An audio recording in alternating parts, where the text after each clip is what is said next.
അസ്സലാമു അലൈക്കും, welcome back to my channel. അപ്പോൾ പുതിയൊരു വ്ളോഗിലേക്ക് എല്ലാവർക്കും സ്വാഗതം. ഞാനിന്ന് ജിമ്മിൽ പോയി വന്നപ്പോഴത്തേനും ഇക്കൊരു പരീക്ഷണം നടത്തിയതാണ് കേട്ടോ. ഇപ്പോൾ ഈ കാണുന്നത് ചിക്കനൊക്കെ ഫ്രൈ ചെയ്ത് വെജീസൊക്കെ സോട്ട് ചെയ്ത് എല്ലാം കൂടി മിക്സ് ചെയ്തിട്ടുള്ളൊരു സംഭവം. അപ്പോൾ ആളിന്ന് ജിമ്മിൽ പോകണില്ല കേട്ടോ, ആൾക്കൊരു എമർജൻസി ഉണ്ട്. അപ്പോൾ എന്തായാലും ഫുഡ് കൊണ്ടുപോകുന്നുണ്ട്. ബസ്മതി റൈസും ഈ ഒരു ചിക്കൻ്റെ മിക്സും ആണ് കേട്ടോ കൊണ്ടുപോകുന്നത്. അപ്പോൾ ഇക്ക എന്തായാലും ഇറങ്ങിയിട്ടുണ്ട്. ഞാൻ 2 ബ്രൗൺ ബ്രെഡ് ടോസ്റ്റ് ചെയ്തു, എഗ് ബുൾസയും പിന്നെ ഈ ചിക്കൻ്റെ മസാലയൊക്കെ ആയിട്ടാണ് കേട്ടോ ബ്രേക്ക്ഫാസ്റ്റ് കഴിച്ചത്. നമ്മൾ നോർമലി കഴിച്ചിരുന്ന ബ്രേക്ക്ഫാസ്റ്റ് ഒക്കെ സ്റ്റോപ്പ് ചെയ്ത് കഴിഞ്ഞ് കഴിയുമ്പോൾ കുറച്ചൊരു ബുദ്ധിമുട്ടുണ്ടാവും കേട്ടോ. കുറച്ച് ദിവസം കഴിഞ്ഞ് കഴിയുമ്പോൾ നമ്മൾ എന്തായാലും അതിനോട് സെറ്റാവും. അപ്പോൾ ഈ ഒരു മസാല അത്യാവശ്യം ബാക്കി ഉണ്ടായതുകൊണ്ട് തന്നെ അതും റൈസും മുരിങ്ങയിലെ താളിപ്പൊക്കെ ആയിരുന്നു കേട്ടോ ഉച്ചയ്ക്ക്. അതുപോലെ രാത്രിയിലത്തേക്ക് ഞാനൊരു സാൻഡ്വിച്ച് പോലെ ആക്കുന്നുണ്ട്. പനീർ വെച്ചിട്ടാണ് കേട്ടോ. പനീർ എല്ലാവർക്കും അറിയാലോ, ഹൈ പ്രോട്ടീനാണ്. അപ്പോൾ ഇവിടെ ഫ്രോസണും ഫ്രഷും അവൈലബിൾ ആണ്. ഫ്രഷിന് കുറച്ച് റേറ്റ് കൂടുതലാണ് കേട്ടോ. അങ്ങനെ ഞാനിന്ന് ഫ്രഷാണ് വാങ്ങിച്ചത്, കട്ട് ചെയ്ത് വാങ്ങിയതാണ് കേട്ടോ. അപ്പോൾ അതൊന്ന് നീളത്തിൽ കട്ട് ചെയ്ത് ജസ്റ്റ് പാപ്രിക്ക പൗഡറും പെപ്പറും ഒക്കെ ഇട്ടിട്ട് ഒന്ന് ഷാലോ ഫ്രൈ ചെയ്തെടുത്ത് ടോട്ടില്ല റാപ്പാണ് കേട്ടോ ഞാൻ വാങ്ങിയത്. അപ്പോൾ അതൊന്ന് ജസ്റ്റ് ടോസ്റ്റ് ചെയ്തെടുത്തിട്ടുണ്ട്, ഒന്ന് വേവിച്ചെടുത്തിട്ടുണ്ട്. എന്നിട്ട് അതിലേക്ക് നമുക്ക് ഇഷ്ടമുള്ള വെജീസ് ആഡ് ചെയ്യാം. ഞാൻ കുറച്ച് ലെറ്റ്യൂസും ക്യാപ്സിക്കും ഉണ്ടായിരുന്നു, അതൊക്കെ കൂടിയാണ് കേട്ടോ വെച്ചത്. പിന്നെ ഇതിൽ ആഡ് ചെയ്തത് മസ്റ്റാർഡ് സോസാണ് കേട്ടോ. മസ്റ്റാർഡ് സോസും നമ്മുടെ പനീറും കൂടി നല്ലൊരു കോമ്പിനേഷനാണ്. കുറച്ച് പുളിയാണെങ്കിലും അത് ഇഷ്ടമുള്ളവർക്ക് എന്തായാലും നന്നായിട്ട് ഇഷ്ടമാവും. ഇക്കാക്ക് കുറച്ച് റൈസും സാലഡും ചിക്കൻ്റെ വറുത്തരച്ച കറിയൊക്കെ ആയിരുന്നു കേട്ടോ. പിന്നെ ഒരു കാര്യമുള്ളത്, ഡിന്നർ എത്രയും വേഗം കഴിക്കാൻ വേണ്ടിയിട്ട് നോക്കാം കേട്ടോ. ഒരു 7 മണിക്കുള്ളിൽ ഡിന്നർ ക്ലോസ് ചെയ്യണമെന്നാണ് എന്നോട് പറഞ്ഞിട്ടുണ്ടായിരുന്നത്. പക്ഷെ അതാണ് കേട്ടോ എനിക്ക് ഒട്ടും പറ്റാത്തത്. ഞങ്ങളെല്ലാവരും കുറച്ച് നൈറ്റ് കൂടുതലിരിക്കുന്ന ആളുകളാണ്. ഞങ്ങൾ കിടക്കുമ്പോൾ എന്തായാലും 1 മണിയൊക്കെ ആവും. സ്കൂളുണ്ടെങ്കിലും ഇല്ലെങ്കിലൊക്കെ ലേറ്റ് ആയിട്ടാണ് കേട്ടോ കിടക്കുന്നത്. അപ്പോൾ അതുകൊണ്ട് ഇതുവരെ നേരത്തെ ഡിന്നർ കഴിച്ച് കിടക്കാൻ ഇതുവരെ പറ്റിയിട്ടുണ്ടായിരുന്നില്ല. പിറ്റേ ദിവസം ജിമ്മ് കഴിഞ്ഞു. രാവിലെ ചിക്കൻ കറി വെച്ചിട്ടുണ്ടായിരുന്നല്ലോ തലേദിവസം. അപ്പോൾ അതും ബ്രക്കോളിയും പേരൊക്കെ ഉണ്ടായിരുന്നു. പിന്നെ ഒരു ഗോതമ്പിൻ്റെ അപ്പമൊക്കെ ആയിട്ടാണ് കേട്ടോ ബ്രേക്ക്ഫാസ്റ്റ് കഴിച്ചത്. ഓരോ ദിവസവും എന്തുണ്ടാക്കും എന്നുള്ളത് ആലോചിക്കുക എന്നുള്ളതാണ് കേട്ടോ ഏറ്റവും വലിയൊരു തലവേദനയുള്ളൊരു കാര്യം. ഇടയ്ക്ക് ഞങ്ങൾ ഇതുപോലെ ഗ്രാൻഡിൽ വരാറുണ്ട് കേട്ടോ. അപ്പോൾ അവിടെ കറക്റ്റ് ഒരു 150 ml 250 ml എന്നുള്ളൊരു ക്വാണ്ടിറ്റിയിലായിരിക്കും നമുക്ക് ഫുഡ് തരാം. അതിപ്പോൾ ചിക്കൻ ആണെങ്കിലും എന്താണെങ്കിലും.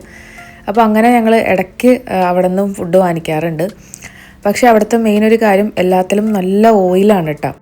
അപ്പോൾ മാക്സിമം ഹോം മെയ്ഡ് കഴിക്കുക എന്നുള്ളതാണ്. ഹോട്ടലിൽ നിന്ന് എന്തൊക്കെയാണ് കുക്ക് ചെയ്യുന്നതെന്നൊന്നും നമുക്ക് വലിയ ഐഡിയ ഉണ്ടാവില്ല. അപ്പോൾ അതേ പിറ്റേ ദിവസത്തെ ബ്രേക്ക്ഫാസ്റ്റാണ് നമ്മുടെ ബേക്ക്ഡ് ബീൻസാണ് കേട്ടോ. ടിൻഡ് ബേക്ക്ഡ് ബീൻസ് എനിക്ക് ഭയങ്കര ഇഷ്ടമുള്ള സംഭവമാണ്. അപ്പോൾ ലഞ്ചിന് വേണ്ടിയിട്ട് ഞാൻ ആടിൻ്റെ തലയും അതേപോലെ ലെഗും ഒക്കെ എടുത്ത് വെച്ചിട്ടുണ്ടായിരുന്നു കേട്ടോ. പെരുന്നാളിന് അറുത്ത സംഭവമാണ്, ഇതുവരെ എടുത്തിട്ടുണ്ടായിരുന്നില്ല. അപ്പോൾ അത് എന്തായാലും ഇന്ന് ഉപയോഗിക്കാമെന്ന് വിചാരിച്ചിട്ട് നേരത്തെ തന്നെ എല്ലാം പുറത്തെടുത്ത് വെച്ചിട്ടുണ്ടായിരുന്നു. അപ്പോൾ ഡീറ്റെയിൽഡ് റെസിപ്പി ഞാൻ എന്തായാലും ഡിസ്ക്രിപ്ഷനിൽ കൊടുക്കാം. അങ്ങനെ സൂപ്പും റെഡിയാക്കിയിട്ടുണ്ട്. അതേപോലെ ആടിൻ്റെ തലയും ഒന്ന് വരട്ടിയെടുത്തിട്ടുണ്ട്.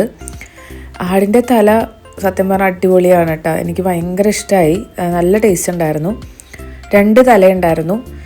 സൂപ്പിൽ നമ്മളെല്ലാം കുരുമുളക് മുഴുവൻ മല്ലി എല്ലാം കൂടി ഒതുക്കിയിട്ട് വെറുതെ തിളപ്പിച്ചെടുത്താൽ മതി കേട്ടോ. അപ്പോൾ ആടിൻ്റെ കാല് നല്ല ഗുണമുള്ള സംഭവമാണല്ലോ, വല്ലപ്പോഴും അത് കഴിക്കുന്നത് നല്ലതാണ്.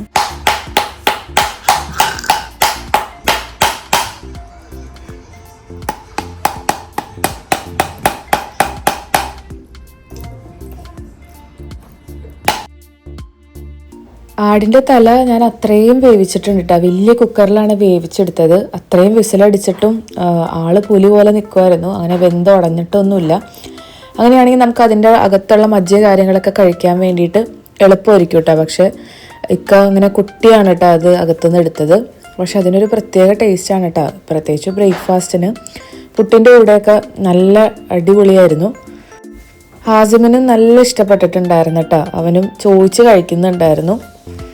തലേ ദിവസം ഉച്ചയ്ക്കാണ് കേട്ടോ ഞാൻ വെള്ളത്തിലിട്ട് വെച്ചിട്ടുണ്ടായിരുന്നത്. കുക്കിംഗ് ഞാൻ രാത്രിയാണ് ചെയ്തത്. ബാക്കി പകുതി കുക്കിംഗ് രാവിലെയാണ് കേട്ടോ ചെയ്ത് തീർത്തത്. ഞാൻ രാവിലെ ജിമ്മ് കഴിഞ്ഞ് ഞങ്ങളൊന്ന് മംസാറ് പോയിട്ടുണ്ടായിരുന്നു കേട്ടോ. വെറുതെ ഒന്ന് നടക്കാൻ പോയതാണ്. ഇന്ന് വീക്കെൻഡാണ്. ഹംദാനും ഹാറൂനൊക്കെ നല്ല ഉറക്കമായിരുന്നു. ഹാസിം ഉണ്ടായിരുന്നു കേട്ടോ കൂടെ. ആൾ രാവിലെ എണീറ്റ് പോരും. ആൾക്ക് രാവിലെ തന്നെ ബ്രേക്ക്ഫാസ്റ്റും വേണം കേട്ടോ. കാരണം നല്ല വിശന്നായിരിക്കും ആൾ എഴുന്നേറ്റ് വരിക. അവൻ്റെ സൈക്കിളൊക്കെ ആയിട്ടാണ് കേട്ടോ പോയത്. പക്ഷെ അത്യാവശ്യം വെയിലുണ്ടായിരുന്നു. ഇപ്പോൾ ഒരു 6 മണി തുടങ്ങി നല്ല വെയിലാണ് കേട്ടോ. അപ്പോൾ അതുകൊണ്ട് തന്നെ കുറച്ച് നേരം സ്പെൻഡ് ചെയ്തിട്ട് ഞങ്ങൾ തിരിച്ചു പോന്നു. ഫുഡൊക്കെ ഉള്ളതുകൊണ്ട് തന്നെ വന്ന പാടെ തന്നെ പുട്ടൊക്കെ ഉണ്ടാക്കിയിട്ട് ഞങ്ങളെല്ലാവരും കൂടി ഫുഡ് കഴിക്കുകയാണ്. അംദാനും ഹാറൂനൊക്കെ എഴുന്നേറ്റ് വരുന്നുള്ളൂ. കുറച്ച് നേരം കഴിയുമ്പോൾ അവരും ജോയിൻ ആവും കേട്ടോ. ഹാറൂന് ഫുഡിനോടൊന്നും വലിയ താല്പര്യമില്ലാത്ത ഒരാളാണ് കേട്ടോ. അതുകൊണ്ട് തന്നെ എന്തുണ്ടാക്കി കൊടുത്താലും ആൾ നെഗറ്റീവേ പറയുള്ളൂ. പിന്നെ അവന് ഞാൻ വാരി കൊടുക്കുകയാണ് കേട്ടോ ചെയ്തത്. ഹംദാനാണെങ്കിലും സൂപ്പാണ് കേട്ടോ കൂടുതലായിട്ട് ഇഷ്ടമായത്. ഞങ്ങൾ 3 പേരുമാണ് തല അങ്ങനെ ഫിനിഷ് ചെയ്തിട്ടുണ്ടായിരുന്നത്. അപ്പോൾ കഴിഞ്ഞ ദിവസം ഞാൻ സെൻട്രൽ കേരളയുടെ ഒരു മീറ്റപ്പിൻ്റെ വീഡിയോ കാര്യങ്ങളൊക്കെ ഇട്ടിട്ടുണ്ടായിരുന്നു കേട്ടോ. അങ്ങനെ മീറ്റിങ്ങും കാര്യങ്ങളൊക്കെ കഴിഞ്ഞ് കഴിഞ്ഞപ്പോൾ ഞങ്ങളൊരു ട്രിപ്പ് എവിടെയെങ്കിലും പോവാന്നുള്ള ഒരു ഡിസ്കഷനിലായിരുന്നു. എല്ലാ തവണയും മീറ്റപ്പ് കഴിയുമ്പോൾ അങ്ങനെയാണ് കേട്ടോ, നമ്മൾ ഡിസ്കഷൻ നടക്കും, പക്ഷെ ഒന്നും ഇതുവരെ നടക്കാറില്ല. അങ്ങനെ ഫൈനലി ഒരുപാട് പ്ലാനിങ്ങുകളൊന്നും ഇല്ലാതെ പെട്ടെന്ന് തന്നെ ഒരു സ്റ്റേക്കേഷൻ നമ്മൾ ബുക്ക് ചെയ്യണം കേട്ടോ ചെയ്തത്. അപ്പോൾ ഈ ഒരു വീക്കെൻഡ് നമ്മൾ ആ ഒരു സ്റ്റേക്കേഷന് വേണ്ടിയിട്ട് പോകാൻ വേണ്ടിയിട്ട് പ്ലാനിങ് ആണ്. അപ്പോൾ പിറ്റേ ദിവസമാണ് കേട്ടോ പോകുന്നത്. വീക്കെൻഡാണ്, സാറ്റർഡേ ആണ് കേട്ടോ. അപ്പോൾ രാവിലെ ബ്രേക്ക്ഫാസ്റ്റും കാര്യങ്ങളൊക്കെ കഴിഞ്ഞ് ഉച്ചയായപ്പോൾ ഞാൻ ഇറങ്ങി റെഡിയായിട്ട്. വളരെ അൺഎക്സ്പെക്റ്റഡ് ആയിട്ടാണ് കേട്ടോ ഞങ്ങൾ പ്ലാൻ ചെയ്തത്. പക്ഷേ അത് നടക്കുമെന്നും ഞങ്ങൾ ഒരിക്കലും പ്രതീക്ഷിച്ചില്ല. കാരണം എല്ലാ തവണയും ഞങ്ങൾ പ്ലാൻ ചെയ്യുമെങ്കിലും അങ്ങനെ നടക്കാറുണ്ടായിരുന്നില്ല. പക്ഷേ ഈ തവണ എന്തോ അത് നടന്നു കേട്ടോ. ഞങ്ങൾ തന്നെ അങ്ങോട്ടും ഇങ്ങോട്ടും പറയായിരുന്നു ഒരിക്കലും പ്രതീക്ഷിച്ചിട്ടില്ല എന്നുള്ള കാര്യം. അങ്ങനെ ഒരുപാട് എക്സൈറ്റഡ് ആയിട്ടാണ് കേട്ടോ ഞങ്ങൾ ഇറങ്ങിയത്. ഞാൻ ആദ്യമായിട്ടാണ് കേട്ടോ ഇങ്ങനെ ഒരു ഡേ പുറത്തേക്ക് ആരും ഫാമിലി ഒന്നും ഇല്ലാതെ പോകുന്നത്. രാവിലെ പോയി വൈകുന്നേരം വരുന്ന പോലെയല്ലല്ലോ, നമ്മൾ പിള്ളേരൊക്കെ ഇട്ടിട്ട് വീട്ടിൽ നിന്ന് പോരുകയാണല്ലോ ചെയ്യുന്നത്. ഇന്ന് ഉച്ചയ്ക്ക് പോയി കഴിഞ്ഞ് കഴിഞ്ഞാൽ പിറ്റേ ദിവസം ഉച്ചയ്ക്ക് എത്തും. എന്നാലും വീക്കെൻഡ് ആയതുകൊണ്ട് തന്നെ ഇക്കായും ഫ്രീ ആയിരുന്നു കേട്ടോ. അപ്പോൾ അതുകൊണ്ട് തന്നെ പിന്നെ ഒന്നും നോക്കിയിട്ടില്ല, നമ്മൾ പോവുകയാണ്. പാം ജുമേരയിലുള്ള വിന്ദാം റെസിഡൻസ് എന്ന് പറഞ്ഞിട്ടൊരു ലൊക്കേഷനാണ് കേട്ടോ. അവിടെയാണ് നമ്മൾ ഫൈനലി ഡിസൈഡ് ചെയ്തത്. നമ്മൾ ഒരുപാട് റിസോർട്ടും കാര്യങ്ങളൊക്കെ അങ്ങോട്ടും ഇങ്ങോട്ടും അയച്ചൊക്കെ കൊടുത്തെങ്കിലും അവസാനം ഇതാണ് നമ്മൾ ബുക്ക് ചെയ്തത്. നമ്മളൊരു 3 ബെഡ്റൂം ആയിട്ടുള്ളൊരു അപ്പാർട്ട്മെൻറ്റാണ് കേട്ടോ. ഒരു 3 ബെഡ്റൂമും 3 ടോയ്ലറ്റും കിച്ചണും ഹോളും ഒക്കെയുള്ള ഒരു അപ്പാർട്ട്മെൻ്റ് ആയിരുന്നു കേട്ടോ. ബാൽക്കണിയും ഉണ്ടായിരുന്നു. നല്ല സ്പേഷ്യസ് ആയിട്ടുള്ള ഏരിയ ആയിരുന്നു. നല്ല റൂമായിരുന്നു കേട്ടോ. എല്ലാം ഒന്നിനൊന്നും മെച്ചമെല്ലാം അടിപൊളിയായിരുന്നു. വീക്കെൻഡ് ആണെങ്കിലും നമുക്ക് ഒരുപാട് റേറ്റും കാര്യങ്ങളൊന്നും ഇല്ലാതെ വളരെ അഫോർഡബിൾ ആയിട്ടുള്ള റേറ്റിൽ തന്നെയാണ് കേട്ടോ സംഭവം കിട്ടിയത്. അപ്പോൾ ഒരു 1 മണി 2 മണി ആ ഒരു സമയത്താണ് നമ്മളവിടെ എത്തിയത്. അങ്ങനെ ചെന്നപാടെ നമ്മൾ ലഗേജും കാര്യങ്ങളൊക്കെ സെറ്റ് ചെയ്തു. നമ്മളൊന്ന് വെയിലാറി കഴിഞ്ഞ് കഴിഞ്ഞാൽ പൂളിലേക്ക് ഇറങ്ങാമെന്നുള്ളൊരു പ്ലാനിങ്ങിലാണ് കേട്ടോ. അങ്ങനെ കുറച്ച് സ്നാക്സും കാര്യങ്ങളൊക്കെ വാങ്ങിയിട്ടുണ്ടായിരുന്നു. പിന്നെ അവിടെ ജ്യൂസൊക്കെ ഉണ്ടായിരുന്നു, അതൊക്കെ കുടിച്ച് ജസ്റ്റ് ഒന്ന് അഡ്ജസ്റ്റ് ചെയ്തു. ഇപ്പോഴത്തെ ക്ലൈമറ്റ് നല്ല ചൂടായതുകൊണ്ട് തന്നെ ഒരു 5 മണിയൊക്കെ ആയിട്ടാണ് വെയിലൊക്കെ ഒന്ന് ആറാൻ വേണ്ടിയിട്ട്. അതിൻ്റെ ഇടയിൽ ഞങ്ങൾ റീൽസ് എടുക്കാനുള്ള കുറേ പ്ലാനിങ്ങുകൾ ഉണ്ടായിരുന്നു. ഡ്രസ്സും കാര്യങ്ങളൊക്കെ അതനുസരിച്ച് പ്ലാൻ ചെയ്തിട്ടുണ്ടായിരുന്നു. എല്ലാം അവസാന ഘട്ടത്തിലായിരുന്നെങ്കിലും എല്ലാം നല്ലതുപോലെ തന്നെ സംഭവിച്ചിട്ടാണ്. നമ്മൾ ആദ്യം റീൽസും കാര്യങ്ങളൊക്കെ എടുത്തു. പിന്നെ നമ്മൾ ഡ്രസ്സൊക്കെ മാറി ഇതേ പൂളിലേക്ക് ഇറങ്ങുകയാണ് കേട്ടോ. അപ്പോൾ ഇതാണ് നമ്മുടെ വിന്ദാം റെസിഡൻസ്.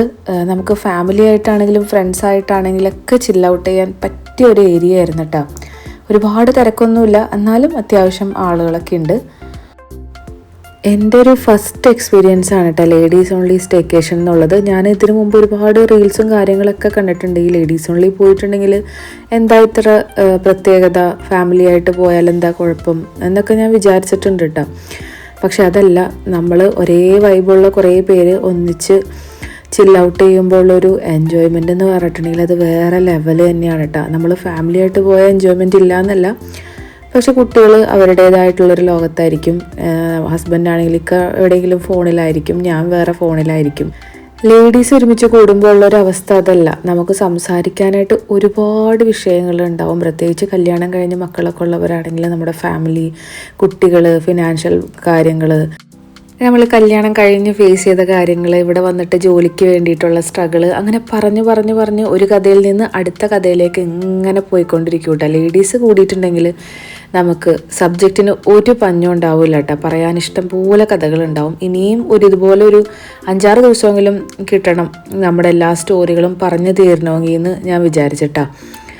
അങ്ങനെ വെള്ളത്തിൽ നിന്ന് കയറി വന്നപ്പോഴത്തേനും ഒരു 8-9 മണിയൊക്കെ ആയപ്പോഴത്തേനും നന്നായിട്ട് തന്നെ വിശന്നിട്ടുണ്ടായിരുന്നു. അപ്പോൾ വെള്ളത്തിൽ തന്നെ കിടന്ന് ഞങ്ങൾ പിസയും കാര്യങ്ങളൊക്കെ ഓർഡർ ചെയ്ത് വന്ന് ഫുഡൊക്കെ കഴിച്ച് 4 മണിയായിട്ടാണ് എല്ലാവരും കിടന്നുറങ്ങിയപ്പോൾ ഞാനാണ് ഏറ്റവും ടയേർഡായിട്ടുള്ള ആൾ.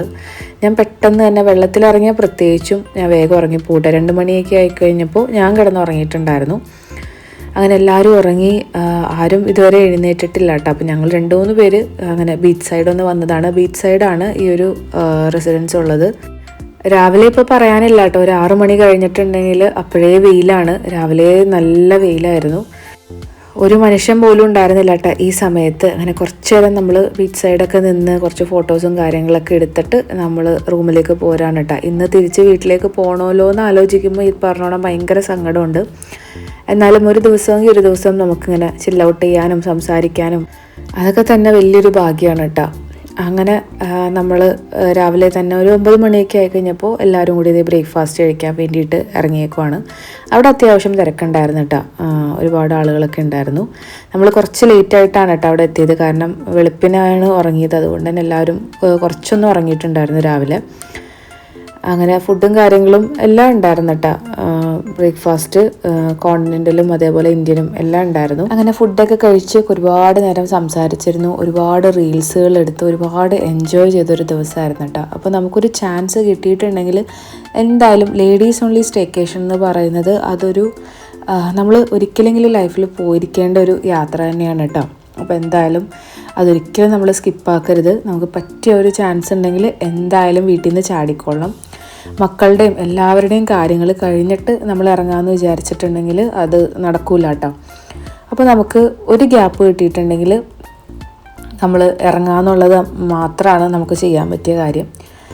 അങ്ങനെ ലഗേജും കാര്യങ്ങളൊക്കെ എടുത്ത് 12:30 മണി ആ ഒരു സമയത്ത് ചെക്കൗട്ട് ചെയ്തിട്ടുണ്ടായിരുന്നു. എല്ലാം പാക്ക് ചെയ്ത് നമ്മൾ ഇറങ്ങി. എന്തായാലും ഇത് നല്ലൊരു തുടക്കമാവട്ടെ എന്ന് ഞങ്ങൾ എല്ലാവരും പ്രാർത്ഥിക്കുകയായിരുന്നു കേട്ടോ. അപ്പോൾ അത്രയും ഒരു അടിപൊളി സ്റ്റേക്കേഷനായിരുന്നു. അപ്പോൾ ഇന്നത്തെ വീഡിയോ ഇത്രയൊക്കെ ഉള്ളൂ. അപ്പോൾ വീഡിയോ ഇഷ്ടമായിട്ടുണ്ടെങ്കിൽ ലൈക്ക് ചെയ്യുക, ഷെയർ ചെയ്യുക. മറ്റൊരു വ്ളോഗിൽ വീണ്ടും കാണാം. ഓക്കെ ബൈ, താങ്ക് യു, അസ്സലാമു അലൈക്കും.